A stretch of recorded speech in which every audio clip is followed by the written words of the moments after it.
Our final speaker for the first half of the second day will be sharing with us on a very, very important matter on change. And the speaker is Steve Banegi, who is joining us not for the first time and not even for the second time. He's the founder of Cocopelli Partners and a versatile practitioner of stories. Steve will share how an African dilemma tale can be used to stimulate change. Steve, I just gave you the hosting rights, so please choose your language and join me on air. There should be a yellow button in the upper part of the screen. Hope you're with us on Google Chrome. And while Steve is joining us, let's give him some fires to greet him on air. Yay! Lovely. Can you see me? Can you hear me as well? Let me just organize where this... Lovely. Lovely seeing you. Thank you so much for joining. Yes, lovely to see you as well. So I will move off the air and let me know when you need the slides. So thank you so much for joining us. I'm here for you. You're jumping me into the crocodile pool there. We have such a pleasant crowd. You'll see. Okay. All right. Let's have some fun. Okay. All right. You're gonna pick up. Are you gonna pick up the PDF for this? Can you hear me? Yes, we can hear you loud and clear. All right. So good. And you can shift the slides with the arrow keys in the upper left corner. All right. And I move it around over here as well. So will you move it around, or do I do? Oh, okay. I can do that as well. Yeah. Okay. Right. Right. Here we go. I'm Steve. I'm in Johannesburg in South Africa. I've been working with stories for around since I was born, probably, yeah. And I think it goes to everyone. So today we're going to be talking about dilemma tales. And a dilemma tale is a situation which you have right now. Yeah? You are a story. Your story has come to this moment, and there's all kinds of dilemma around us. Do we have to go to the supermarket and get some milk? Do we have to speak? All kinds of things in different sort of dilemmas, and you have to work with the dilemmas. One of the things which I found about dilemmas was I was about 13 years old or so, and I was reading a book by Spike Milligan called Cocoon, and it was the most funniest, wonderful book I've ever read. And I went through it, and it went to the end of it, and I was really so sad about. I wouldn't like to have this story ended, and that was like a long, long time ago. And then, in a couple of years back, I looked at dilemma tales, but particularly African dilemma tales, and what they do and how they work and stuff like that. And it can be very, very interesting in your life when you start to work with the stories going into the future. Yeah? So, this is what we're going to speak about. Let me go on to next one. All right. One of the ways, a template for about a dilemma tale, is to look at Hero's Journey from Joseph Campbell. And it's a area which we can all experience because we have had this all the time since since we started. Yeah. So you start and you go onto a journey to find something, to experience something, to do something. Yeah. And as a result of that, you have experiences from other people who help you, and maybe other people who don't help you, or organizations do that as well and stuff like that. So you get into that area at the top where you find out, you become the hero, you find out now what this was all about. Yeah. And you move back into another one of your templates. Yeah. And you move it as you go and live. Yeah. So I'm gonna play here we go. Here's the idea: the departure from where you were. That could be your, your, your house, yeah, your company, your what you are working into and stuff like that. So you move from where you are to something else. There's initiation. There's a couple of trials. The hero faces a series of challenges and then ordeals. And then when that is done, you come back with your story, with your gifts to share. Yeah. And you can, there's many stories which you can have about this. Yeah. All right. Let's start with kids. Here's one little kid story. It's a dilemma tale. Very simple one. We want to talk about characters in the dilemma tale where people can sort of like think in different ways. So this one basically says that there's a Tyrannosaurus, one of those big dinosaurs. One big dinosaur comes back in the evening. It is very angry. It has been fighting with all the other dinosaurs and all kinds of stuff. And Mummy dinosaur and Daddy dinosaur is in the ice space. They're very angry with each other. And little dinosaur sees Mummy dinosaur and Daddy dinosaur. They feel this energy and this coldness. And you ask the kids, what would that kid do? And that's it. You leave it there. And it's really interesting when some kind of information comes out from it as a result of that. So, yeah, this is a way of seeing dilemma tales for children. Right, here we are, creativity. That's one of the things with the dilemma tale. You start to look things in different ways.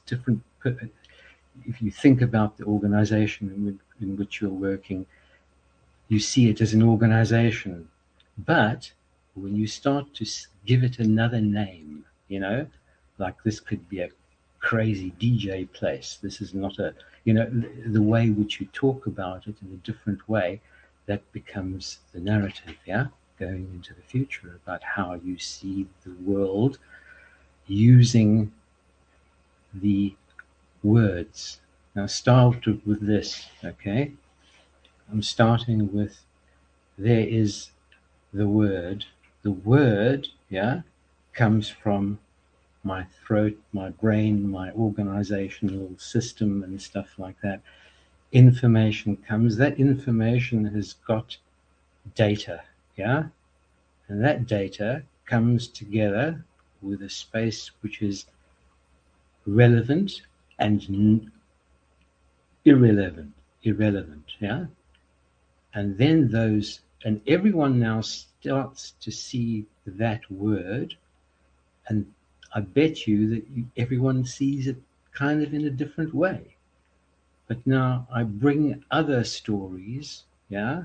Sorry, I beg your pardon. I bring different words, and I bring to a a whole bunch of information, yeah, and that information comes into your body from your nervous system, from your endocrine system, and also the way your organization comes with you.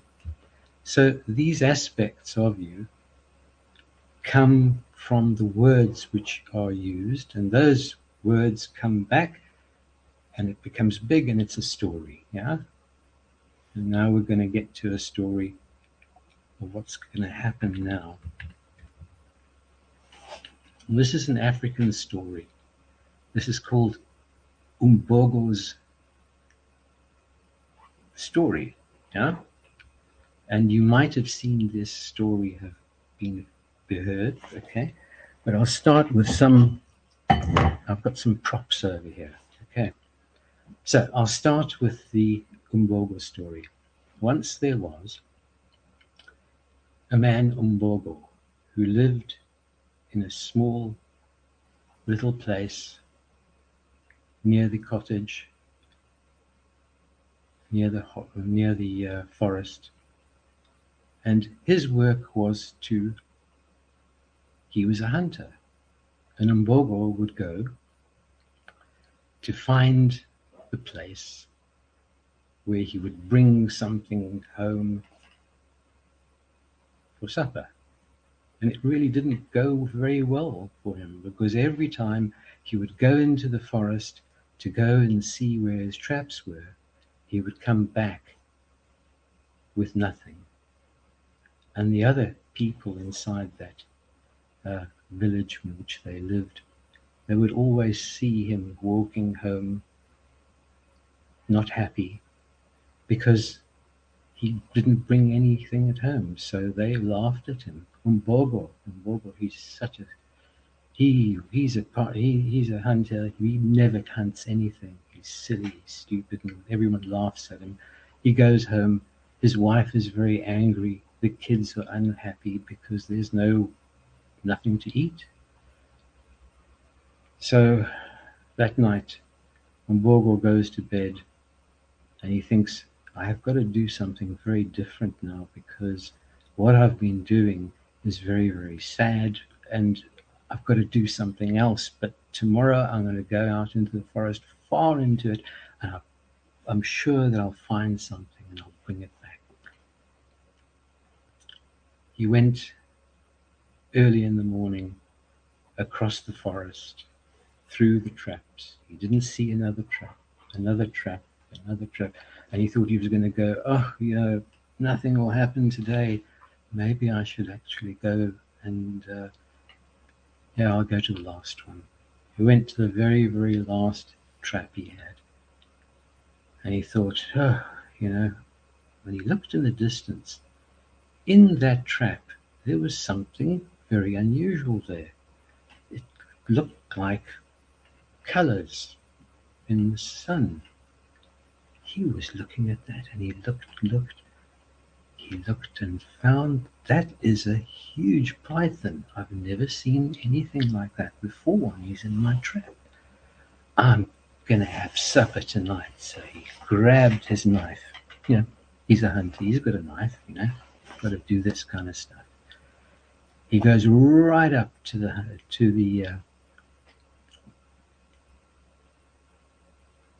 python, and he's just about to grab the python's neck, and is about to cut its neck. The python looks at him and says, "Hey, Umbogo, what are you trying to do? Look how big I am. If you cut my throat, what the hell are you going to do tonight? Yeah? You can take a bit of me, yeah? All the other things, well, you can't go, and, I've not done anything to you. Why have you done anything to me? Yeah?" Umbogo is like really shocked. He jumps back. He's never heard of a python ever talked in English as well. So he was actually shocked. the python says to him, Mbogo, I want you to listen to me. You can kill me if you like, and then that's it. But what about come to my village? I am the king there, and I will give you something which will change your life forever. So, wow, the Mbogo thought about this, he's right. The snake is right. So Mbogo says, yes, okay, I will go with you. Where should we go? We will go to the village of the snakes. Have you ever been to the place of the village of snakes? They were all hissing as Mbogo and the king of pythons slithered with him. They go to the middle of the village, and the python says to Mbogo, what shall I do now? The python says, hold on over here, don't worry, I'll be back in a couple of minutes. Yeah. The python sat in the middle of the river, in the middle of the village, and there it is. All the other snakes are hissing at him. The big python comes, and the python has got him two things. I've got some props over here. Okay. What's happening over here is I've got a gourd. Okay, it's an African gourd. I don't know if you can woggle this. Okay. Apparently this is a male one. It's a gourd, and this is another gourd, in exactly a gourd, but it is, if they say it's a female one. So there they are. And this is the kind of, I've actually got these for years. They're about 20 years old or something like that. So the python says, I've got something for you with this. With this one over here, it'll give you the ability as a hunter. You put it to your ear and you can understand all the other animals and what they are doing and where they are. And from that, you're going to become the best hunter in the world. And this has got everything which you've ever wanted. When you go home, dash it down, and everything will there for you. So there we go. So there they are. Mbogo, sorry, the telephone is going over here. The telephone. Okay, so where were we? Right. So here they are. Mbogo has got the two Nkamba, and he runs far away back into the village. And he went into his village. He went to the first part of the garden, and he took the hugest big female gourd, and they smashed it in the garden, and suddenly everything which he ever wanted was there. He had a big BMW. He's got a huge screen to watch internet and stuff like that. And every time he goes into the jungle, he will always bring what he wants. And it goes so quickly. His sons start to work with him, and he gets, within a while, he has brought to he's exhausted. He sits at time, all the time he's at home, everyone's doing the work for him, and his secret is the ability to listen to what animals can understand. So he became the best, the most fantastic hunter in Africa, or maybe in the village anyway. So one day, he said, one day happened. He went. So remember now, there's something is now starting to happen now with the dilemma. He decided. He went with that. And that suddenly he had what he ever had. Yeah? And one of the things which he had was was holding one day when he was looking out from the screen. Sorry, I beg your pardon. Okay, so he's holding the. Beg your pardon. Sorry, I can't even switch. Okay, sorry, I beg your pardon. Right, so I've got the right at the end over there. You've got that situation where he's listening through the gourd, and the gourd is basically saying something is happening. Listen to your dog. Your dog had a mangy dog. And the dog was working around over there all the time, and he was talking. The mangy dog was talking to his favorite hunting dog, and you could hear that the mangy dog said, "One day something is going to happen, very very soon. When the moon is the fullness, something will happen with the young girls in the village. We must move them away into the mountain for a couple of weeks." And he did. He took his family of daughters to push them up into the cave. And then what happened? There was a sickness for little girls and stuff like that. And when that finished, his children went back to the village.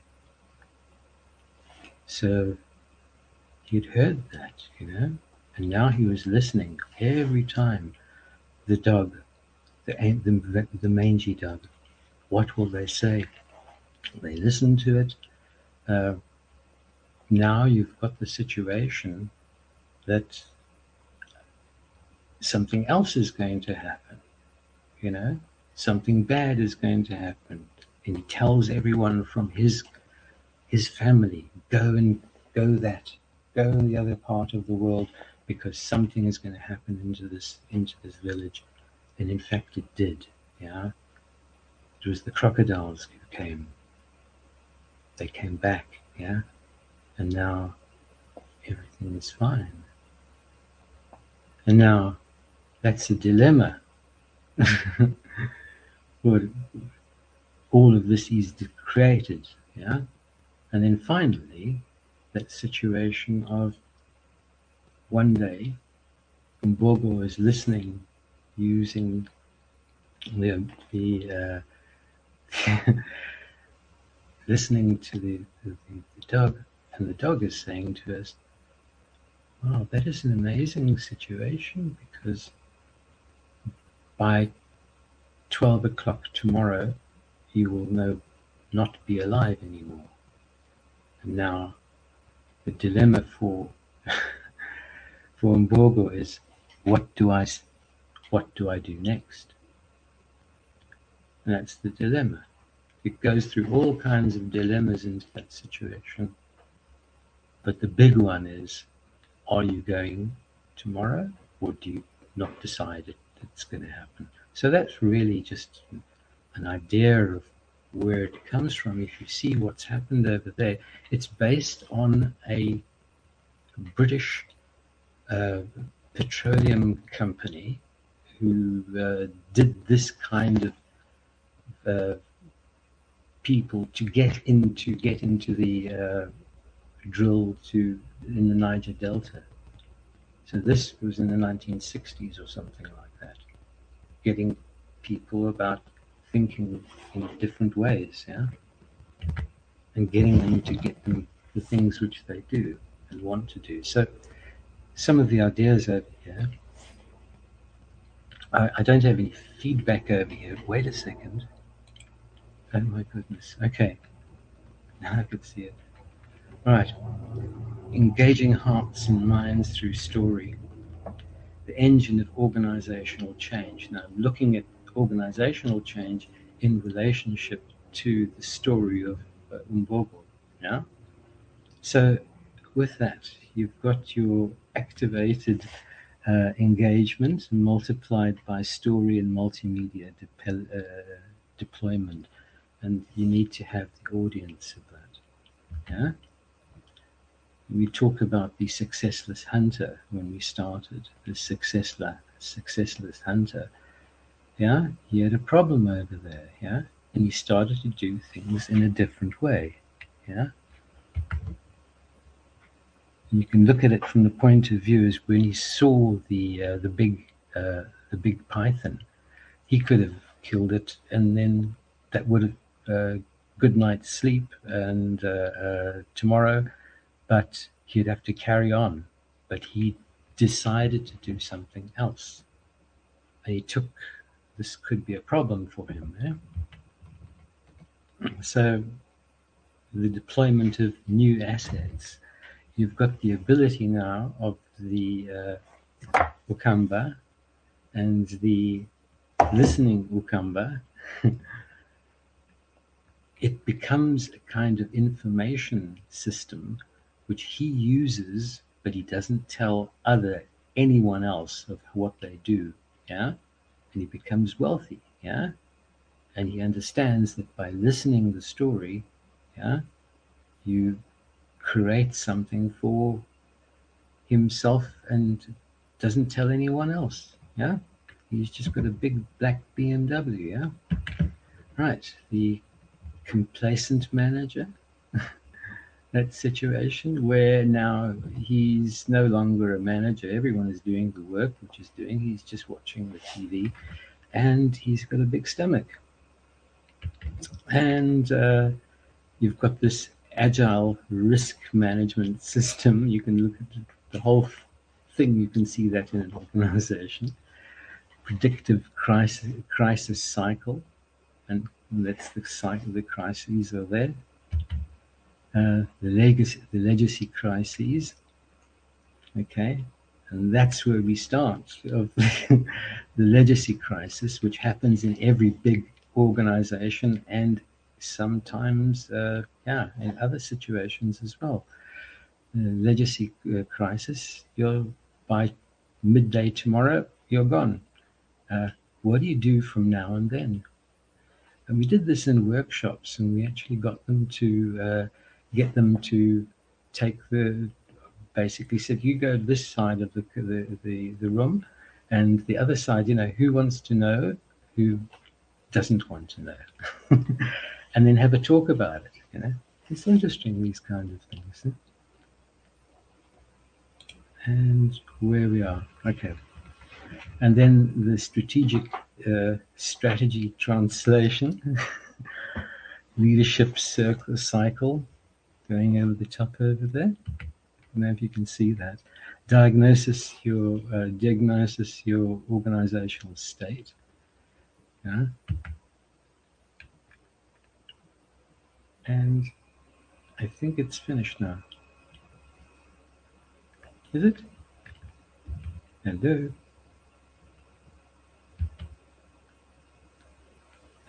Yep, I just need a couple of seconds to get back live. Yeah, no, we have 3 slides after this one. So if you have any comments. Okay. Good. And it's still there. Can you hear me now? Yes, we can hear you. Oh, okay, sorry. Yeah, it's okay, right. Hang on a second. I don't see the last one and the second one. Sorry, the third one to the top, and it just stopped. Oh dear. There. Is it this one? No, that was a previous one. Diagnosis of the organizational state, and you can look at it from the point of view of the phases of resource phases, resource states, core strategy, and critical blind spot. And I don't know what's happening with the last ones. Okay. Right. I've still got that thing. It's busy going and down, and then it gets to a certain level. Yeah. Okay, I can just maybe finish it off then, and then we can chat about it. But basically, the idea was to look at the idea of understanding something in a very different way. And I think one of the ways of doing it is um, doing the dilemma, because it's also a way of creating your future, your narrative. And I think one of the things that's kind of interesting is um, how far into the future are you still? You know, 12 minutes tomorrow, a year, a decade, yeah, whatever. Maybe think about your story about how Umbogo had it and how he took that experience to he kept it from himself, yeah, and only right at the end he had a situation, will he, won't, or will he, yeah. Okay. I think that was the last one then. Is your story working for you? So I think the previous one were amplifying impact through multimedia, and that's how we do it with organizations. Take the big narrative over here, the grand narrative, and you get the video booklets, kind of information like that.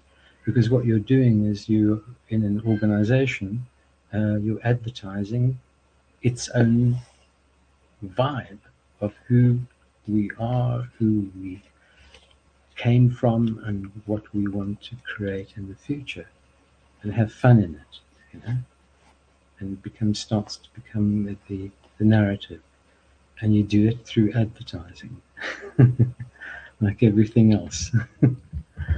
All right, and yeah, are we there? Yes, thank you so much.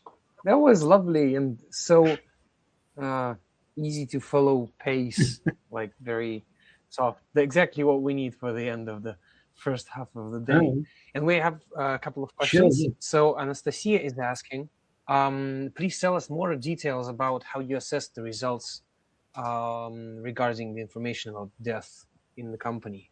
Is there any insight here? It's the words which are being used, and the stories which are being told, and what people are sort of talking about things. And we spoke about that would be the we're talking about the death of an organization, a system, and the system could be an individual. Yeah, we are all systems. Yeah. So I think it's something. Um, yeah, it's really the way the words are used, and the information which comes out, which is appropriate to that system in which you're engaging. Yeah, because whether or not you're telling it, it's also tickering in your mind as well, and you're creating a story right now into where you are and what will happen next week, and what you won't be doing in other places and stuff like that, and sort of come back to like where that story. Have you had that story before? Have you had that experience before? Because that's an interesting one as well. Things which have happened in your life, and they sort of pop up sometimes, the same kind of thing, different people, different world. So it means that you're in that Joseph Campbell situation, that level of the phases of 10. You sort of jump through that through your life many, many times, I think. And it could be something like I'm going to find a software which on Linux, which I do on Microsoft, and I know. So that's also kind of like a thing, because you learn stuff, and at the same time you leave you leave other stuff as well, because one of the things about data and information is the two of it is there's something called there's irrelevant information. It's just trash, yeah. And you've got to know what the filters are to keep those working, yeah. I don't know if that's that's a way of seeing it or something like that. Okay. Okay, I hope that answers the questions. For me, it does. And we've got one more. I guess we've got time for one more. There's this short clarification from Vanessa. The story felt unfinished. What did he do when he found out he only got 1 day to live? Well, she would have to tell us. You tell me. Whole point. No, I'm not going to tell you. You tell me. I could do 50-50 maybe, I can try that. But then after a while, you'll talk to other people about exactly that sort of stuff. And then maybe it's different now, Yes, I would like to know. Oh, my goodness, maybe I shouldn't, It's one of the things which you shouldn't. And that happens with an organization, a system as well. Or it becomes completely different, yeah? Especially if it's a complicated system, yeah? Then it becomes something much of a big system. It becomes, what's a holon, yeah? A holon, yeah? That kind of stuff. Mm-hmm. So we are many of those things. We are holons in our own selves, yeah? Individuals and stuff like that. But those stories are the things which keep our experience of what we are, yeah, the words and the sounds. And I've been so interested in frequency, yeah, and how I certainly don't want to use certain kinds of frequencies. They're not necessarily bad or rude words or something like that, but just like not getting into that system because it gets into your immune system, yeah. It gets into your nervous system, your endocrine system. And when you hear certain stories, you're going to get sick. And others will also, yeah? So have fun rather than being all serious about, there's just so much anger and so much nonsense going down. But anyway, Vanessa is offering us a great ending, which I like. I'll just read it out. He goes back in time to undo the gifts and lives blissfully ignorant and happy. That's one way to end the story. Yeah, okay. Well, you'll start with another story, but there's certain stories you can just play around with it for the rest of your life. Why are you here? Where you came from? Where you're going to? What else is around over here which I've not done? I've done things which I did it, and I came back and said, wow, I did that really, really, and there's some things which about, I wouldn't want to go there anymore. So Right, yeah, got it. So, Steve, that was wonderful and really a very great trip you took us on with Umbogo and this talking snake. Suddenly talking in English. So one final question from myself, a tradition. So if there was only one way or one task or one area you could apply stories to in organizations, what would that task or area be and why? How would I, or what would I do? What task? I'm collecting a list of tasks that people choose to attend to with stories, and the premise is if there was only one task you could solve in an organization through stories, what would that be? I would do an assessment. I would do an assessment over there about how the organization is seeing them. How does the individual see its organization from a whole point of view? And it can be those systems about aspects of the organization and the organizational system, yeah, what keeps it all together, yeah, and also then working with that and getting that kind of information and especially looking at the words which are being used, the words which are not being used, and then taking that information and then a conversation and creating a story about them, but not about them. You know, it's some kind of a story. It could be in the forest, it could be in space, it could be in all kinds of things, but they sort of like, if from another aspect of your metaphor, yeah, can be very, very powerful, because that creates something which you see and experience, which not just little me, Steve, you know. You're something else because of the word, yeah, the words Yeah. which you have described what you're creating and not. Ah, Lovely. cheap. Interesting choice. Assessment, so how the people see their organization. Love it. Yeah. Thank you so Oh, much for bringing yeah. your wisdom to us. Oh, It's been such a pleasure. thank you very All the much. fires go to you. Thank you. Thank you very much. Thank you. I really appreciate it. Thank you. Yeah. Thank you so Okay. much. So, and I'll listen later on and see what's happening and when's happening next. Yeah. Please do. Yes, we will continue at 5 p.m. Moscow Okay. time. So please tune in. And thank you so Okay. much. It was lovely. Okay. On with you. Thank you. Have a lovely night. Have a lovely day. Okay, and have fun. Thank Okay. you. Thank you. Cheers, then.